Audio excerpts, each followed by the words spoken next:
handwoven cotton sari from Saidanpur, Barabanki, our own UP, which is made by the local weavers from the organic cotton of the same district. It's really soft and very good to wear in the summers. Thank you, Preeti.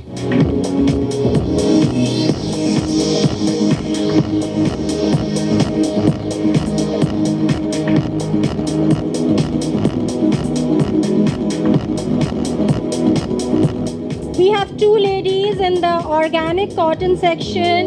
Nida Rizvi will be wearing an ethicus sari woven by the master weaver, Mrs. K. Lakshmi.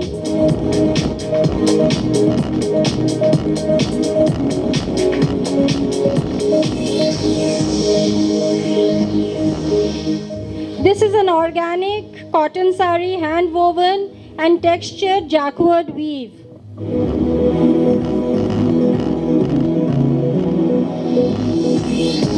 Akanksha Godial will be wearing another hand woven cotton sari from the same brand, Ethicus. Ethicus is India's first farm to fashion, organic and sustainable fashion brand. It was founded by a husband and wife team from Tamil Nadu, and they have their own organic cotton which is branded as Eco-Logic cotton. This enables them to source the best long and extra long staple cotton that is used across all their products. They have established a handloom design studio in their hometown Polachi in Tamil Nadu.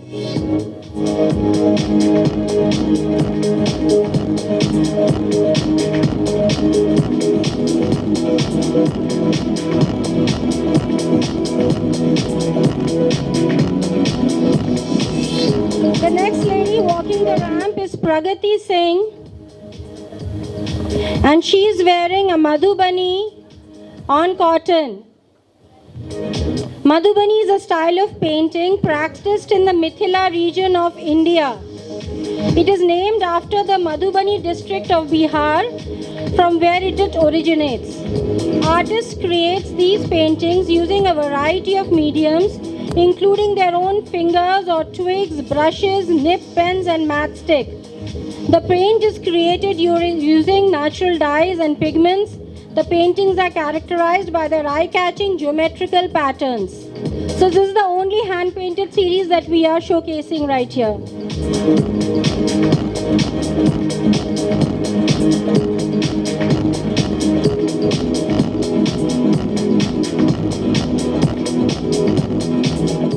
Vidhi Bhargav now gets the sari from Assam, the gamocha. A lot of you must have seen stoles of gamocha being given to dignitaries in the northeast region. It is a hand-woven rectangular cotton piece of cloth with red borders and different designs and motifs, and is traditionally offered to elders and the guests as a mark of respect and honor by the Assamese people. The motifs on gamochas are mostly imitation of the flora and the fauna and the ornaments of the state. Vidhi is now demonstrating how she has the headgear on the body of the sari. The motif, it's called the japi, and the anchal, which has the tree and a pigeon as a couple. I hope you can see it.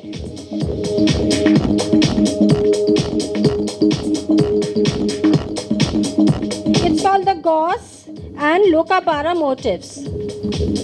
Thank you, Vidhi.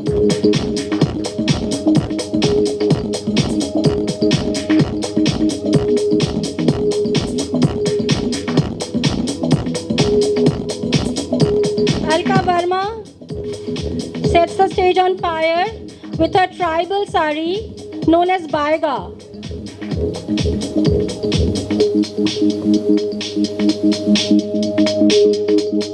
Now this is a difficult sari.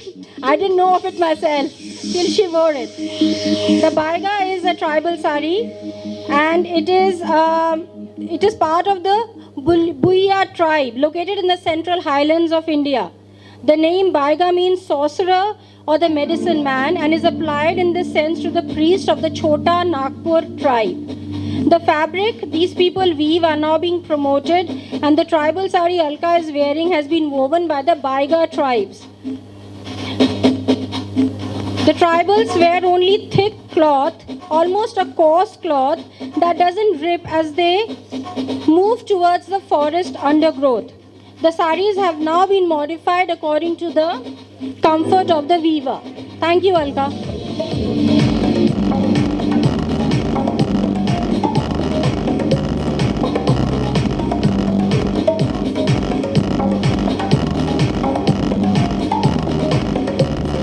Sangeeta Devedi, she walks in the ramp with her Bhujodi sari. The Bhujodi weaving is a craft that takes its name from Bhujodi, a small village in the Kutch where this craft is practiced. This village of weavers is famous for its exquisitely woven traditional textiles of Kutchi shawls, traditional blankets and stoles. Bhujodi weaving is done on traditional pit looms in the weavers' homes. Thank you, Sangeeta.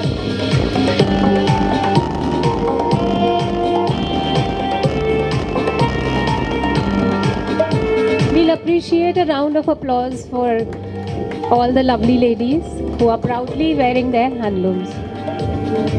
So good evening, everyone. The next is a Kasavu sari being worn by Tahira Saad Rizvi. Kerala's traditional Kasavu sari stands out for its elegance and visual restraint. But beneath its simple appearance lies a cultural legacy and unique aesthetic. The term Kasavu refers to the zari used in the border of the Kerala sari. It is worn by the Malayali community to temples, wedding and funerals alike. Today, this age-old woven craft is available in many variations also. Tahira is dressed in the traditional Kerala style with the jewelry to complete the look.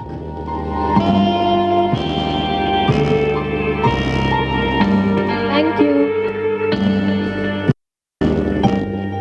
The next is a Moraing Phee sari.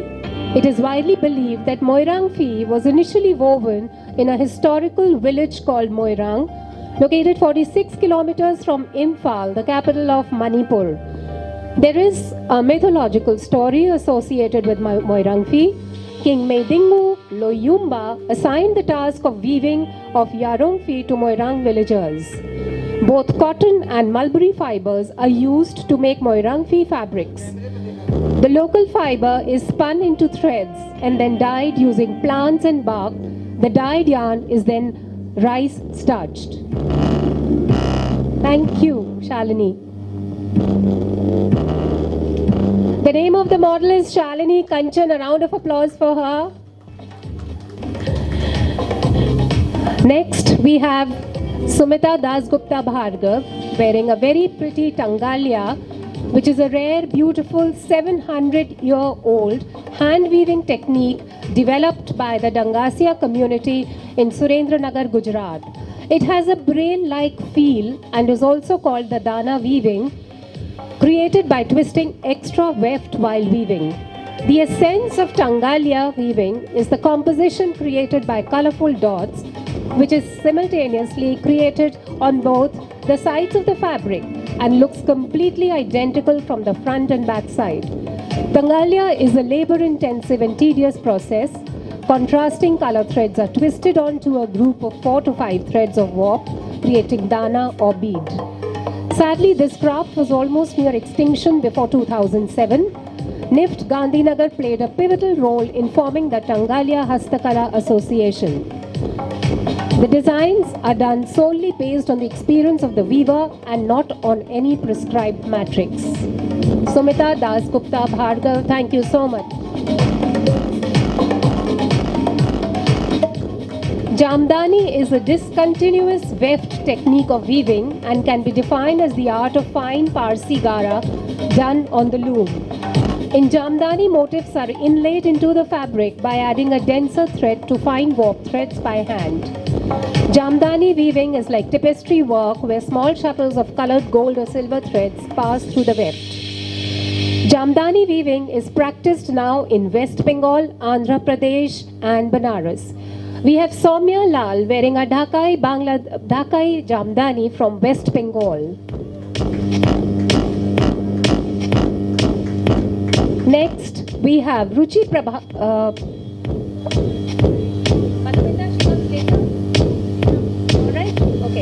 Next, we have Ruchi Prabhakar wearing an Andhra Jamdani, popularly known as Venkatagiri. Venkatagiri Saree is a saree style woven in Venkatagiri of Tirupati district in the Indian state of Andhra Pradesh. The history of the saree dates back to the early 1700s during the rule of Venkatagiri. Showcased here is the masterpiece designed by the master weaver Patna Muniraja. Muniraja used Jamdani weaving technique while assimilating traditional designs of the region, such as the artwork in this saree that shows the three bulls, which is inspired from the famous on-goal bull race in Prakasam district of Andhra Pradesh. Patna Muniraja, the creator of the saree, won the President's Award for the same in 2003. The saree is woven using very fine cotton yarn and gold zari. It was registered as one of the geographical indication from Andhra Pradesh by Geographical Indications of Goods Act 1999. A round of applause for Ruchi Prabhakar.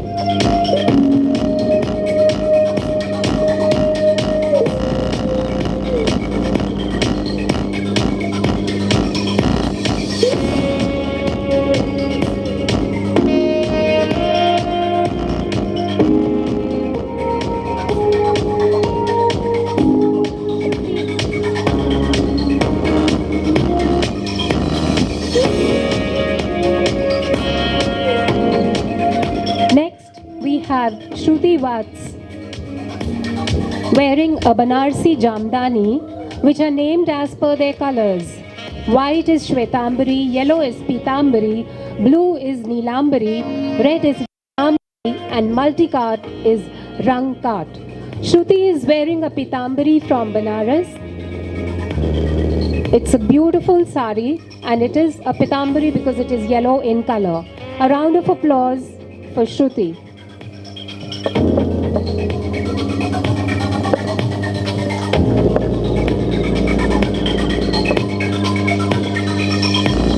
Next we have Ruby Mata wearing an organza Kadwa Banarasi.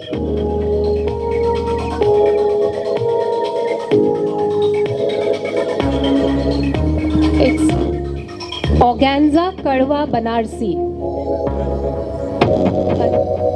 Ruby Mata.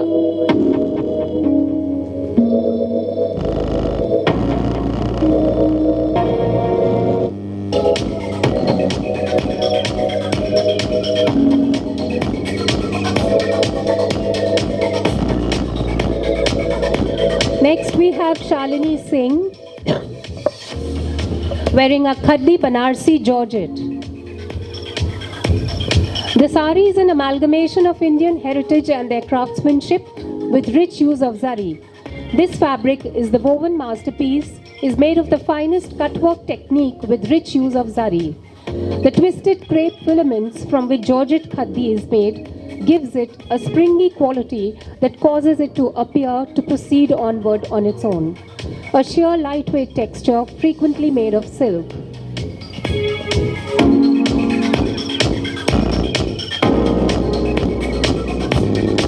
A round of applause for dear Shalini. Thank you. The next weave is the Chettinad Saree worn by Nalina Saxena. The Chettinadu Kandangi Saree, introduced by the Nagarathar community, is native to the town of Karaikudi.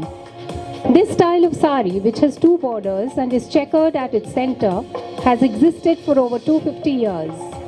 A Chettinad style saree is usually 48 inches wide and 216 inches long and usually made with maroon, mustard and black colors.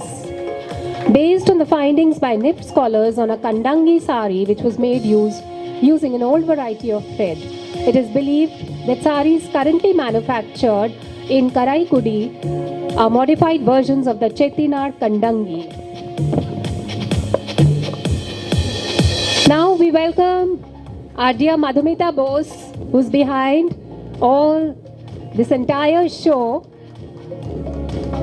She's wearing a beautiful Kotpad handloom, which is a vegetable dyed fabric woven by the tribal weavers of the Mirgan community of Kotpad village in Koraput district, Orissa, India.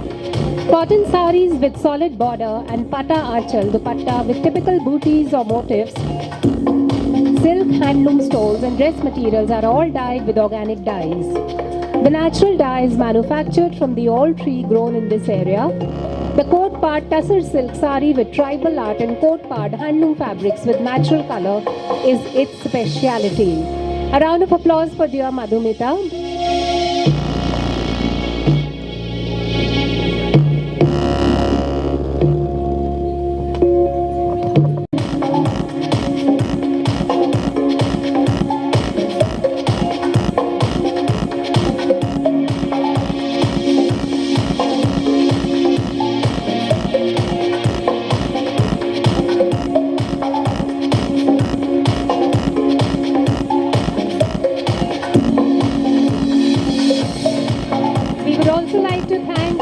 For Habibullah, who is doing excellent work and for also promoting handloom. Thank you, Jyotsna. Thanks a lot. And thank each one of you.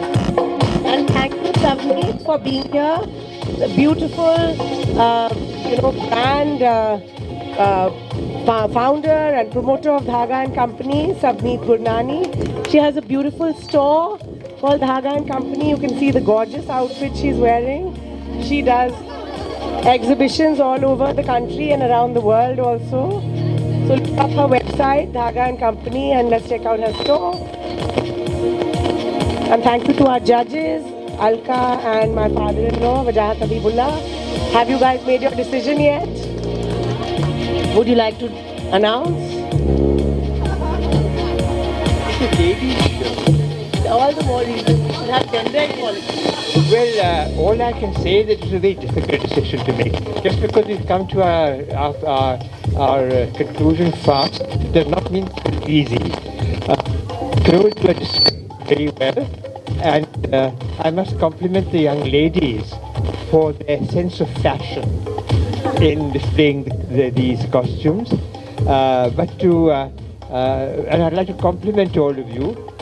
They are displaying the wealth and richness of the Indian tradition. Thank you for organizing this, because I think it has greatly enriched this whole festival of today. As I said, it was a little, and Alkaji and I had to have a little argument also over this and that, but I think that finally, and I won't tell you who was second and third or fourth or anything like that, I will tell you that we selected the Jamdani, the red Jamdani, which was displayed by the name Soumya. Thank you very much.